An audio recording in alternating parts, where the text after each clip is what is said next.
No சேதனா சும்மா சொல்லக்கூடாது. இவர் வந்து இந்த ஷோ எப்படி கொண்டு போக போறாரு அப்படின்னு வந்து நம்ம நினச்சிட்டு இருந்தோம். ஏன்னா கமலஹாசன் அப்படிங்கிறவர் வந்து ஒரு 7 வருஷம் எக்ஸ்பீரியன்ஸ் உள்ள நபர். இவர் புதுசாக வராரு, எப்படி இதை வந்து சமாளிக்க போறாரு, என்ன மாதிரியான விஷயங்கள்லாம் வந்து கையாள போறாரு அப்படின்னு நம்ம பார்த்துட்டு இருந்தோம். ஃபர்ஸ்ட் ஒரு டீசர் விட்டுருந்தாங்க, அது ரொம்ப மொக்கையாக இருக்குது அப்படின்னு சொல்லி மக்கள் வந்து அந்த டீசரை கழுவி ஊற்றிருந்தாங்க. 5 மணிக்கு இன்னைக்கு வந்து ப்ரோமோ வரப்போகுது அப்படின்றத சொல்லியிருந்தாங்க. அதுவும் புதுமையாக இந்த முறை எந்த சீசன்லையும் இல்லாத அளவுக்கு மக்கள் மத்தியில் இந்த ப்ரோமோ ரிலீஸ் ஆக போகுது. தமிழ்நாட்டில் 10 மாவட்டங்களில் இந்த ப்ரோமோ ரிலீஸ் ஆக போகுது அப்படின்ற விஷயங்கள்லாம் சொல்லியிருந்தாங்க. இதுக்கு முன்னாடி அதை பற்றி நம்ம ஒரு வீடியோவே பார்த்துருந்தோங்க. நானும் 5 மணிலேருந்து வெயிட் பண்ணுறேன், ப்ரோமோ வரும்னு வரவே இல்லை. இப்போ கொஞ்ச நேரத்துக்கு முன்னாடி ப்ரோமோ போட்டிருக்கிறான். அதாவது ஒரு 2 மணி நேரத்துக்கு மேலே வந்து தாமதமாக தான் ப்ரோமோவே ரிலீஸ் ஆகிருக்கு. என்ன காரணம்னு தெரில. ஒருவேளை மக்கள் மத்தியில் எல்இடி ஸ்க்ரீனில் வந்து அதை போட்டாங்களா, இப்போ சோஷியல் மீடியாவில் இது போகிறதுக்கு லேட் ஆச்சான்றது நமக்கு தெரியல. ஆனால் சும்மா சொல்லக்கூடாதுங்க. இந்த ப்ரோமோ பார்த்துட்டு எனக்கு வந்து ஒரு விஷயம் எனக்கு நல்லா புரிஞ்சிருச்சு. நிறைய நான் முன்னாடியே சொல்லியிருந்தேன், விஜய் சேதுபதி வந்து பயங்கரமாக இதில் கிரவுண்ட் ஒர்க் பண்ணி தான் இறங்குவார் அப்படின்றத நான் சொல்லியிருந்தேன். எக்ஸாக்டாக அவர் என்ன பண்ண போகிறாரு, எப்படி வந்து இந்த ஷோ வந்து அவர் கொண்டு போகிறாரு அப்படிங்கிறதுக்கான அவருடைய கிரவுண்ட் ஒர்க்கு இந்த ப்ரோமோலேயே நல்லா தெரியுது. அதை தாண்டி 7 வருஷமாக வந்து இந்த ஷோ வந்து ஹோஸ்ட், எனக்கு சிரிப்பு தான் வருது. ஏன்னா 6 வருஷம் வந்து ஒருத்தர் வந்து இந்த ஷோவில் வந்து நல்ல பேர் எடுத்து வச்சிருந்தார், திரு கமலஹாசன் அவர்கள். சும்மா சொல்லக்கூடாது, பிக் பாஸ் அப்படின்னாலே வந்து கமலஹாசன் அப்படின்ற மாதிரியான ஒரு பின்பத்தை உருவாக்கி வச்சிருந்தாருங்க. ஒரே வருஷத்தில் சுக்குநூறாக அதை உடைச்சிட்டாரு கமல் அவர்கள். அதுக்கு முழுக்க காரணம் அவர் தான். சரி, இப்போ இந்த ப்ரோமோ வந்து என்ன நமக்கு சொல்ல வருது அப்படின்னு பார்த்தீங்கன்னா, நான் எழுதி வச்சிருக்கேன், நோட்டில் எழுதி வச்சிருக்கேன். மொத்த ப்ரோமோலாம் அவங்க பேசின டைலாக் முதற்கொண்டு எல்லாமே எழுதி வச்சிருக்கேன். ஒவ்வொரு டைலாகும் திரு கமலஹாசன் அவர்களுக்கு அப்பட்டமாக பொருந்தி, போன சீசனில் கமலஹாசன் என்னெல்லாம் பண்ணாரோ அதை வச்சு கமலை கலாய்க்கிற அளவுக்கு. விஜய் டிவிக்கு கமல் மேலே என்ன காண்டுன்னு தெரில, இல்லை எண்டமாலுக்கு என்ன காண்டுன்னு தெரில.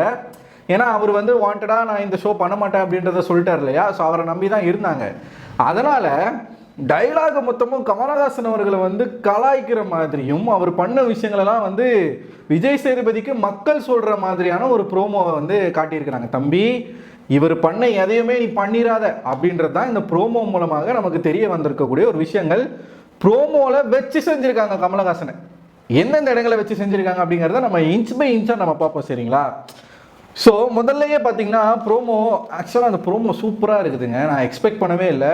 புதுசாக ஒருத்தர் வராரு அப்படின்னும் போது புதுசாக நிறைய விஷயங்கள் இன்ட்ரடியூஸ் பண்ணுவாங்கன்னு நினச்சேன். ப்ரோமோலே இந்த மாதிரியான ஒரு க்ரியேட்டிவிட்டி வந்து உங்களுக்கு வரும் அப்படின்றத நான் எதிர்பார்க்கல. க்ரியேட்டிவிட்டியை தாண்டி, இந்த யோசனையை தாண்டி கமலஹாசன் அவர்களை கலாச்சாரம் பார்த்தீங்களா, இன்டைரக்டான ஒரு மரண கலாய் இதில் இருக்குது. இது வந்து பிக் பாஸை ஃபாலோ பண்ணுறவங்களுக்கு புரிஞ்சிடும், மற்றவங்களுக்கு இது புரியாது. என்ன இதில் என்ன இருக்குது அப்படின்னு தான் நீங்கள் நினைப்பீங்க. தொடர்ச்சியாக பிக் பாஸ் நீங்கள் பார்க்குறீங்க, குறிப்பாக போன சீசன் நீங்கள் பார்த்துருந்தீங்க அப்படின்னா இப்போ நான் சொல்ல போகிற விஷயங்கள் உங்களுக்கு நிச்சயமாக கனெக்ட் ஆகும். இந்த ப்ரோமோவில் எந்தெந்த இடங்களில் கமல் அவர்களை வச்சு செஞ்சுருக்காங்க அப்படிங்கிறது உங்களுக்கு ஈஸியாகவே புரிஞ்சிடும். முதல்ல வராரு, போன டீசரில் வந்த மாதிரி விஜய் சேதுபதி அவர்கள் நடந்து வராங்க. ஒரு டெய்லர் வந்து என்ன டைலாக் சொல்கிறார் அப்படின்னு பார்த்தீங்கன்னா, ஒவ்வொருத்தருக்கும் பக்காவான டைலாகு. டெய்லரை வந்து ஒரு சூட்டை வந்து நம்ம விஜேஎஸ்க்கு கொடுத்துட்டு, சார் பர்ஃபெக்டாக ரெடி ஆகிட்டீங்க சார் அப்படின்னு வந்து அவர் சொல்கிறாருங்க. அடுத்து அதாவது ட்ரெஸ் பண்ணிட்டா என்ன பண்ணணும், அங்கேருந்து கிளம்பி ஷூட்டிங் நடக்கக்கூடிய இடத்துக்கு வரணும். எதில் வரணும்? காரில் வரணும். வீட்டில் இருந்தே விஜய் சேதுபதி ரெடி ஆகி வர மாதிரியான ஒரு சீன். அந்த கார் டிரைவர் ஒருத்தர் இருக்காரு. அவர் வந்து விஜய் சேதுபதி கிட்ட என்ன சொல்றாரு அப்படின்னு பார்த்தீங்கன்னா, சார் உண்மையாக ரெடி ஆகணும் அப்படின்னா கார்வலம் இல்லை ஊர்வலம் போனோம் அப்படின்றத சொன்னாருங்க. இது கமலஹாசன் அவர்களை கலாய்த்த முதல் கலாய். இந்த டயலாக்ல வந்து அவங்க சொல்ற விஷயங்கள் எப்படி கமல் அவர்களுக்கு ஒத்து போகும் அப்படின்னு பார்த்தீங்கன்னா, போன சீசனில் கமல் அவர்கள் என்ன பண்ணாங்கன்னா, இந்தியன் 2 வந்து படப்பிடிப்பில் இருந்தாருங்க. ஸோ அதுக்கு முன்னாடியெல்லாம் சோஷியல் மீடியாவில் நடக்கக்கூடிய விஷயங்கள் எபிசோடு எல்லாமே அவர் பார்த்துட்டு வந்து தான் ரிவ்யூ பண்ணியிருந்தார். ஆனால் போன சீசனில் இவர் வந்து படப்பிடிப்பில் ரொம்ப பிஸியாக இருக்கிற காரணத்தினால என்ன பண்ணிட்டார் அப்படின்னா, ஷோவே பார்க்கல. ஷூட்டிங் ஸ்பாட் போகிறது, படம் நடிக்கிறது, அப்படியே இங்கே வர்றது, இங்கே வந்து இந்த ஷோ வந்து ஹோஸ்ட் பண்ணுறது, எந்த விதமான ப்ரிப்பரேஷனும் இல்லாமல், சோஷியல் மீடியாவை வந்து அப்டேட் இல்லாமல், அந்த ஷோவில் என்ன நடந்தது, யார் மேலே உண்மையாலுமே மிஸ்டேக் இருக்குது எதுவுமே தெரியாமல் பிளைண்டாக வந்து என்ன பண்ணார், அவர் வந்து ஹோஸ்ட் பண்ணாருங்க. இதுதான் முதல் ஸ்டெப். கமலஹாசன் அவர்களுடைய வீழ்ச்சிக்கு முதல் ஸ்டெப்பே இதுதான். எந்த விதமான அனலைஸும் இல்லாமல் இது வந்து அந்த பிபி டீம் கூட அவர்கிட்ட வந்து சொன்னாங்களா என்னன்னு தெரில. என்ன பிரச்சனை அப்படின்றத அவருக்கு தெரியல. ஷோவில் என்ன நடந்ததுன்னே தெரில. அப்படி தான் பிரதீப் அவர்களுக்கு ரெட் கார்டு கொடுத்தாரு. அதுக்கப்புறமா ஒரு விஷயமா நம்ம ரிவீல் பண்ணோம். யார் மிஸ்டேக்கு, எப்படி வந்து ஸ்கெட்ச் போட்டு பிளான் பண்ணி என்ன மாதிரியான விஷயங்கள்லாம் பிரதீப்புக்கு எதிராக பண்ணாங்க அப்படின்றதெல்லாம் சோஷியல் மீடியாவில் அப்டேட் பண்ணி இருந்தும் அதையும் அவர் பார்க்கல. ஓகேவா? ஸோ இது முதல்ல அவரை கலாய்க்கிற விதமாக என்ன சொல்கிறாங்க, கார்வலம் வந்தால் போதாது, நீங்கள் வந்து ஷூட்டிங் ஸ்பாட்டு இங்கே வந்து ஷோ அந்த மாதிரி வந்தால் போதாது, ஊர்வலம் வரணும் அப்படின்னு சொல்கிறார். ஸோ மக்கள்கிட்ட நீங்கள் போகணும். மக்கள் அப்படிங்கிறது இந்த ப்ரோமோவில் எதை காட்டுறாங்க அப்படின்னு பார்த்தீங்கன்னா, இவங்க வந்து மக்கள்கிட்ட போய் அவர் பேசுகிற மாதிரி. ஆனால் ஆக்சுவலாக அவங்க மீன் பண்ணுறது சோஷியல் மீடியா. சோஷியல் மீடியாவை நம்ம என்ன பண்ணணும், டீட்டெயிலாக பார்க்கணும் அப்படின்ற விஷயங்களை வந்து சொல்லியிருக்கிறார். சரிங்களா? அடுத்து ஒரு மக்கள், அதாவது இப்போ இந்த டிரைவர் சொல்லிட்டார் இல்லையா, நீங்கள் வந்து கார்வலம் போகக்கூடாது ஊர்வலம் போகணுன்றதை சொல்லிட்டாங்க இல்லையா. ஒவ்வொரு இடமா போகிறாரு விஜய் சேதுபதி, ஒவ்வொரு இடங்களா போகிறாரு. முதல்ல அவர் போகிற விஷயங்கள் வந்து போகிற இடம் வந்து பார்க்கில் மக்கள் வந்து வாக்கிங் போவாங்க, எக்ஸசைஸ் பண்ணுவாங்க. ஸோ மக்கள் வந்து அதிகமாக கூடும் இடம் பார்க்கில் போகும்போது அங்கே ஒருத்தர் வந்து விஜய் சேதுபதி கிட்ட என்ன சொல்கிறாங்க அப்படின்னு பார்த்தீங்கன்னா, குரூப்பிசம் பண்ணுறவங்க, டாமினேட் பண்ணுறவங்களை ஓட விடணும் அப்படின்ற விஷயங்களை சொல்லியிருக்கிறாங்க. இதுவும் கமலஹாசன் அவர்களுக்காகத்தான். போன சீசனில் மாயா அண்ட் கோ அப்படின்ற ஒரு டீம், அவங்க வந்து ஒரு குரூப்பை சேர்த்துக்கிட்டு என்ன மாதிரியான அட்டூழியங்கள் பண்ணாங்க அப்படிங்கிறத உலகமே பார்த்துச்சு. ஆனால் கமலஹாசன் பார்க்குறாங்க, ஷோனுடைய ஹோஸ்ட் பார்க்காம என்ன பண்ணாப்புல, அவங்களுக்கு தான் சப்போர்ட் பண்ணாப்புல. டாமினேட் பண்ணதும் மாயா கேங்கு தான். அங்கே இருக்கக்கூடிய எல்லாருமே டாமினேட் பண்ணாங்க. மாயா எந்த விஷயங்கள் பண்ணுறாங்களோ அதுக்கு ஆதரவாக நின்னாரு திரு கமல் அவர்கள். ஸோ அதை வந்து முதல்ல என்ன பண்ணுறாரு, இந்த ப்ரோமோவில் வந்து ஒருத்தர் வந்து சொல்கிறாரு, அதை வந்து விஜய் சேதுபதி கேட்டுக்கிறா, ஓகே அப்படின்றது வந்து கேட்டுக்கிறாப்புல. ஒவ்வொரு டைலாகும் செதுக்கி இருக்கிறாங்க, முக்கியமாக நம்ம கமலுக்காகவே. அடுத்து வந்து என்ன பண்ணுறாங்க அப்படின்னா, ஒரு காய்கறி கடை. அடுத்து மக்கள் அதிகமாக கூடுற இடம் எது, காய்கறி சந்தை. வீட்டு தேவைக்காக, அன்றாட தேவைக்காக மக்கள் வந்து காய்கறிகளை அதிகமாக வாங்குவாங்க. சரிங்களா? ஸோ அந்த இடத்துல போய் இவர் வந்து ஒரு காய் வாங்குறாரு. அப்போ அந்த காய்கறி கடை அக்கா என்ன சொல்கிறாங்கன்னா, தம்பி காய்கறியில் நல்லது எது கெட்டது எதுன்னு பார்த்து நம்மளால் வந்து டிசைட் பண்ண முடியும், ஆனால் மனுஷங்களில் அப்படின்ற விஷயங்களை வந்து சொல்கிறார். இதுக்கு என்ன அர்த்தம், காய்கறி நம்ம பார்த்தாலே தெரியும் அது ஃப்ரெஷ்ஷாக இருக்கா, அழுகி போயிருக்கா, என்ன ஸ்டேஜில் இருக்குன்ட்டு. மனுஷங்களை வந்து இவன் நல்லவனா இவன் கெட்டவனா அப்படின்றது நமக்கு எப்போ தெரியும் அப்படின்னா, ஒன்று பழகணும், இல்லைனா அவனை பற்றி தீர விசாரிக்கணும். ஸோ நீங்கள் ஒரு விஷயங்கள் ஒரு கேஸ் வருது அப்படின்னும் போது, ஒரு இஷ்யூ வருது அப்படின்னும் போது இருதரப்பையும் நல்லா விசாரிக்கணும். இதுவும் கமல் அவர்களுக்கு தான். இருதரப்பையும் நல்லா விசாரித்து எவன் மேலே தப்பு இருக்குது, எவன் மேலே தப்பு இல்லை, தப்பு இருக்கிறவன் தான் கெட்டவன், தப்பு இல்லாதவன் தான் நல்லவன் அப்படின்றத நீங்கள் டிசைட் பண்ணணும் அப்படின்ற ஒரு அட்வைஸை விஜய் சேதுபதிக்கு மக்கள் கொடுக்குறாங்க. உங்களுக்கு புரியுதா? இந்த மக்கள் வந்து யார் அப்படின்னு பார்த்தீங்கன்னா, ரெகுலராக பிக் பாஸ் பார்க்கக்கூடிய மக்கள். ஸோ அவங்களுடைய பாயிண்ட் ஆஃப் வியூலேருந்து ஃபீட்பேக்கை விஜய் சேதுபதி அவர்கள் கொடுக்குறாங்க. இன்டெரக்டாக கமல்ஹாசன் பண்ண எந்த ஒரு தப்பையும் நீங்கள் பண்ணிடாதீங்க அப்படின்றத தான் மக்கள் சொல்ல வராங்க. ஸோ இந்த ப்ரோமோலாம் அப்படி தான் காட்டுறாங்க. சரிங்களா? அடுத்த ஒரு விஷயம் என்ன அப்படின்னு பார்த்தீங்கன்னா, தப்பு பண்ணால் எந்த கார்டு, அதாவது அடுத்து ஃபஸ்ட்டு வந்து இவர் எங்கே போகிறாரு, பார்க்குக்கு போகிறாரு, அடுத்து காய்கறி சந்தைக்கு போகிறாரு, அதுக்கப்புறமா கிரவுண்டுக்கு போகிறாரு. கிரவுண்டில் யங்ஸ்டர்ஸ், கிட்ஸு இவங்களாம் இருப்பாங்க இல்லையா, அதில் ஒரு பையன் வந்து ஃபுட்பால் விளையாடிட்டு இருக்கும்போது ஒரு குட்டி பையன் என்ன சொல்கிறான் அப்படின்னு பார்த்தீங்கன்னா, அங்கிள் தப்பு பண்ணா, தப்பாக விளையாண்டா என்ன கார்டு கொடுக்கணும்னு உங்களுக்கு தெரியும்ல, தெரியலனா என்ன பார்த்து கற்றுக்கோங்க. இதெல்லாம் எவ்வளோ பெரிய அசிங்கம். நீங்கள் யாரை கலாய்க்கிறீங்க? கமலஹாசன் அவர்களை கலாய்க்கிறீங்க. என்னது இது விஜய் டிவி? என்னதான் உங்கள் ஷோ விட்டு அவர் போயிட்டார் அப்படின்னாலும் அவரோட சுயநலத்துக்காக போனதாகவே இருக்கட்டுமே, அதுக்குன்னு ஒரு உலகநாயகனை போய் இப்படியா வந்து கலாய்க்கிறது? சின்ன பையனை விட்டு வந்து ரெட் கார்டு எப்படி கொடுக்கணும்னு என்ன பார்த்து கற்றுக்கோங்கன்னு சொல்கிறது, அது அவருக்கு எவ்வளோ பெரிய மன உளைச்சலை ஏற்படுத்தும். என்னங்க அப்படிலாம் பண்ணுறீங்க? ஸோ சேம் இதே தாங்க பிரதீப்புக்கு கொடுத்த ரெட் கார்டு. எதுக்காக ரெட் கார்டு கொடுத்தோம்? ஒரு ஈகோக்காக ரெட் கார்டு கொடுக்குறோம். யார் அந்த ஒரு, அது மிகப்பெரிய ஒரு குற்றச்சாட்டு, சாதாரண ஒரு குற்றச்சாட்டு கிடையாது, ஒரு பாலியல் ரீதியான ஒரு குற்றச்சாட்டு, பெண்களுக்கு எதிரான ஒரு குற்றச்சாட்டாக அது மாறுச்சு. அந்த டைமில் கமலஹாசன் அவர்கள் வந்து அவருடைய பொறுப்பை உணர்ந்து தீர விசாரிச்சிருக்கணும். ஆனால் அவர் என்ன பண்ணார் அப்படின்னு பார்த்தீங்கன்னா, அவங்க சொல்கிறத கேட்டு மட்டுமே டிசைட் பண்ணிட்டார். இதுதான் மிகப்பெரிய ஒரு பிளாக் மார்க்கை அவருக்கு வந்து கொடுத்துச்சு. ஸோ அதை இந்த ப்ரோமோவில் வச்சு செஞ்சுருக்கிறாங்க. ரெட் கார்டு எப்படி கொடுக்கணும்னு தெரியும்ல, தெரிலனா என்னை பார்த்து கற்றுக்கோ அப்படின்ற மாதிரி அவர் வந்து கலாய்ச்சிருக்கிறாங்க. அடுத்ததாக வந்து நம்மால் வந்து ஒரு பஸ்ஸில் போகிறாருங்க. ஸோ அடுத்து மக்கள் எங்கெல்லாம் அதிகமாக கூடுவாங்களோ அந்தந்த இடங்களில் வந்து விஜய் சேதுபதி அவர்கள் ட்ராவல் பண்ணுற மாதிரியான ஒரு ப்ரோமோ. பஸ்ஸில் ஒரு அம்மா நின்றுட்டு இருக்காங்க, விஜய் சேதுபதி அவர்கள் உட்காந்துருக்குறாங்க. இவர் எந்திரிட்டு அந்த அம்மாவுக்கு வந்து இடம் கொடுக்குறாரு, அம்மா உட்காருங்க அப்படின்றாரு. அப்போ ஒரு பையன் அங்கே என்ன சொல்கிறான் அப்படின்னா, ப்ரோ 12Bயில் இந்த இலகுன மனசெல்லாம் ஓகே, பிபியில் வேணாம் அப்படின்ற விஷயங்கள். இது விஜய் சேதுபதி அவர்களுக்காக இப்போ வரைக்கும் சொன்னது எல்லாமே கமலஹாசன் அவர்கள் செஞ்ச தப்பை நீங்கள் செய்யாதீங்க அப்படின்றத நமக்கு சொல்ல வர மாதிரி இந்த அட்வைஸ் வந்து விஜய் சேதுபதி அவர்களுக்காக. ஏன்னா அவருக்கு இலகுன மனசு ஜாஸ்தி.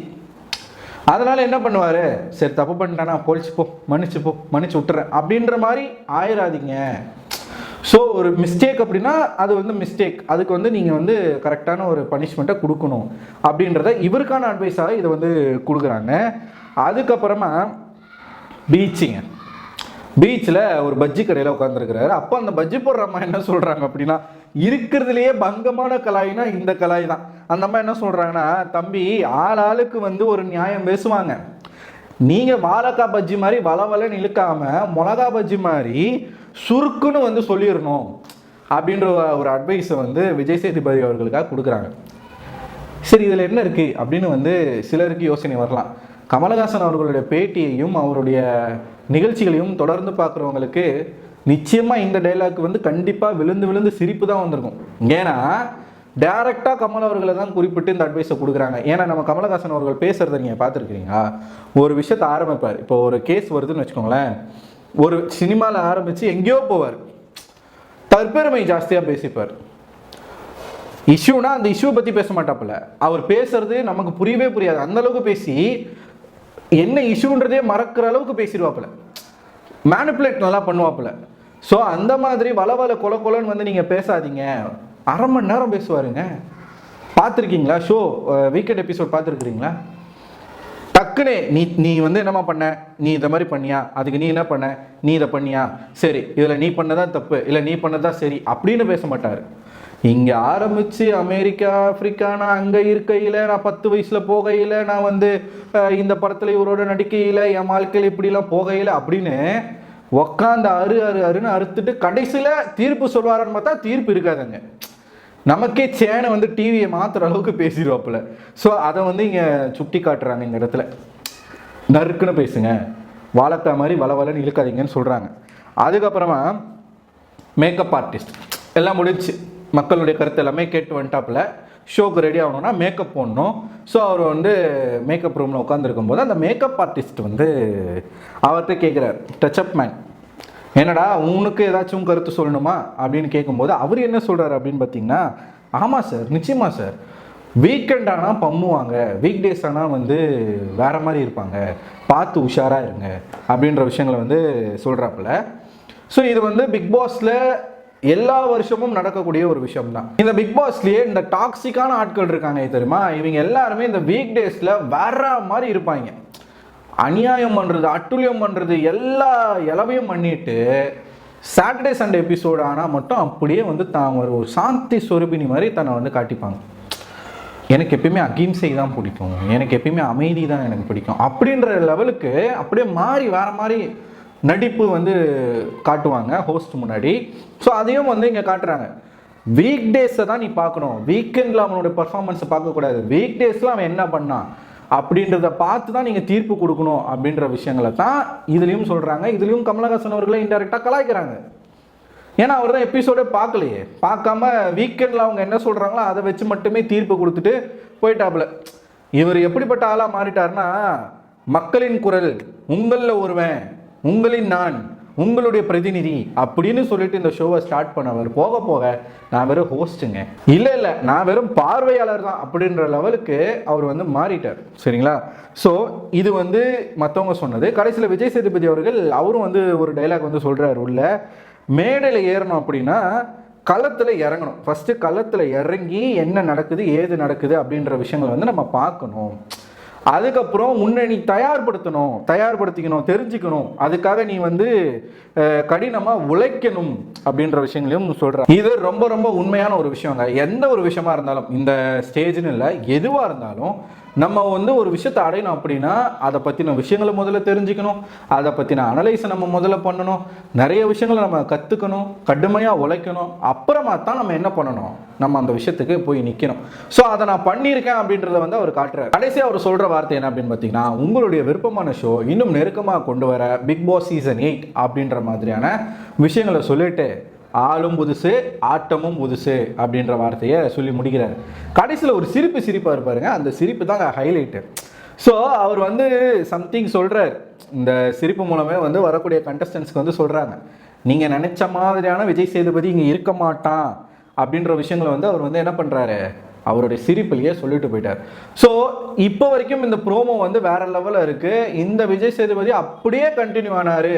உண்மையாகவே இந்த ப்ரோமோவில் வரக்கூடிய அந்த மக்கள் சொல்லக்கூடதா, உண்மையாகவே இந்த ப்ரோமோவில் மக்கள் சொல்கிறதாக சொல்லக்கூடிய இந்த கருத்துக்களை உள்வாங்கி விஜய் சேதுபதி இந்த ஷோவில் வந்து பண்ணார் அப்படின்னா கமலஹாசன் அவர்களை தூக்கி சாப்பிட்டுருவார் அப்படின்றதுல மாற்று கருத்தே கிடையாது. ஏன்னா ஒட்டுமொத்த பிக் பாஸ் ரசிகர்களும் கமல் அவர்கள் மீது தீராத கோபத்தில் இருக்கிறாங்க. அதுக்கு காரணம் போன வருஷம் அவர் பண்ணது. இதனால் விஜய் சேதுபதி அவர்களுக்கு இப்போ மிகப்பெரிய ஒரு வாய்ப்பு இருக்குது. இந்த ஒரு சீசன் அவர் கரெக்டாக இந்த பாயிண்ட் படி நடந்து பண்ணிட்டாரு. 7 சீசனில் கமல் அவர்கள் பண்ணதெல்லாம் ஒரே சீசனில் அப்படி சுக்குநூறாக உடைச்சிடலாம். அந்த மாதிரியான ஒரு கெப்பாசிட்டி இவருக்கு இருக்குது. பண்ணுவாரான்றதை பார்ப்போம். நீங்கள் என்ன நினைக்கிறீங்க இந்த ப்ரோமோ பார்க்கும்போது? எனக்கு இந்த ப்ரோமோ பார்த்து எனக்கு பயங்கர சிரிப்பு. என்னடா இப்படி கலாய்க்கிறீங்க ஒரு மனுஷன் அப்படின்ற லெவலுக்கு தான் நான் யோசித்தேன். இது என்னுடைய வியூ. நான் இது வரைக்கும் பிக் பாஸ் பார்த்ததுக்கும் இந்த ப்ரோமோ பார்த்ததுக்கும் அதை கனெக்ட் பண்ணுற விஷயங்கள் மூலமாக நான் அசியூம் பண்ணுற விஷயங்கள். இது வந்து அவரை கலாய்க்கிறாங்க, முழுக்க கமல் அவர்களை கலாய்க்கக்கூடிய ஒரு ப்ரோமோ அப்படின்றது. நீங்கள் என்ன நினைக்கிறீங்க? உங்களுக்கு அந்த மாதிரி தோணுதா? இல்லை இந்த ப்ரோமோ பார்க்கும்போது உங்களோட கருத்து என்ன? கமெண்ட் பாக்ஸில் கமெண்ட் பண்ணுங்கள். இது போன்ற பிக் பாஸ் வீடியோக்களை பார்க்கணும் அப்படின்னா நம்மளோட சேனலை மறக்காமல் சப்ஸ்கிரைப் பண்ணுங்கள். அடுத்த ஒரு பிபி அப்டேட்டில் உங்களை வந்து சந்திக்கிறேன். அதுவரை உங்களிடமிருந்து விடைபெறுவது நான் அரவிந்தன்.